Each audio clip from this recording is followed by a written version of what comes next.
Stephen Mosher joins us now. Stephen, Trump and Xi set to meet this week. I believe it's on Thursday. Can China be trusted in any deal we make with them? Where do you stand on that? Well, I like that question a lot because I know you asked it to Steve Moore earlier, my old friend, and my answer is the same as his. Of course, we have decades of evidence that China cannot be trusted to keep its word. Making a deal with China is kind of like playing whack-a-mole. If you've ever done that, you think you've dealt with one mole and two others pop up. So no agreement with China is ever final. I mean, take the TikTok agreement, for example. We've got this, China has this giant vacuum cleaner vacuuming up information about tens of millions of Americans, their thoughts, their words, their buying preferences. And is it going to give that up? No. Is it going to sign an agreement? Yes. But we've got to go through the code for TikTok with a fine-tooth comb. I bet we will discover several backdoor ways that China can access that data, so it continues to feed into the Chinese intelligence services. With China, you can't just trust. You've got to verify ad nauseum. Really, it's a continual process.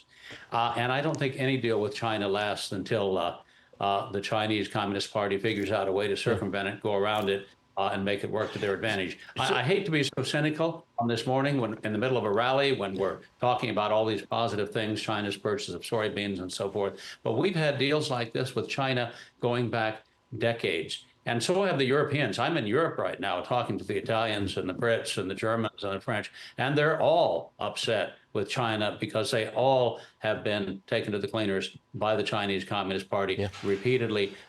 They're tired of it. So one thing that annoyed many people about TikTok and what they were doing in America is that we were getting a news feed heavily slanted towards Palestinian liberation and away from anything to do with Taiwan. If this deal goes through, if there's a deal with TikTok, can we be guaranteed that we'll have a news feed coming at us free of Chinese propaganda?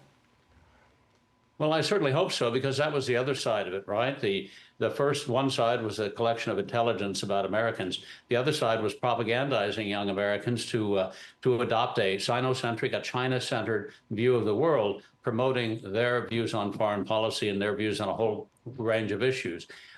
Hopefully, that tie will now be severed, and TikTok will be free to be a medium of free expression for Americans themselves without interference by the Chinese Communist Party. Remember, the three magic weapons of the Chinese Communist Party, according to Mao Zedong and according to the current leader, Xi Jinping, are in order: propaganda, United Front tactics, and the People's Liberation Army. Propaganda comes first. It's very important. Is China under pressure? Are they being squeezed in any way by the tariff disagreement? Oh, absolutely. China's under tremendous pressure. The only sector of the Chinese economy that works according to market principles is the export sector. We're now squeezing that sector. Factories are closing down. The unemployment lines are lengthening. I just saw last week, Stuart, that according to China's government's own statistics, that all the medium and large businesses in China with annual revenues of over 2 million, so I mean, we're starting at a very small level, about a third of them are running at a loss right now. What does that percentage have to be before the whole system of suppliers and so forth collapses? You've got a third of the businesses in China, privately owned businesses, running at a loss right now. So Xi is desperate to make a deal. I hope we're taking full advantage of that to get the best deal possible for America. Excellent. Stephen Mosher, you know your stuff. And thanks for joining us, Stephen. We appreciate that. Thank you. Thanks very much.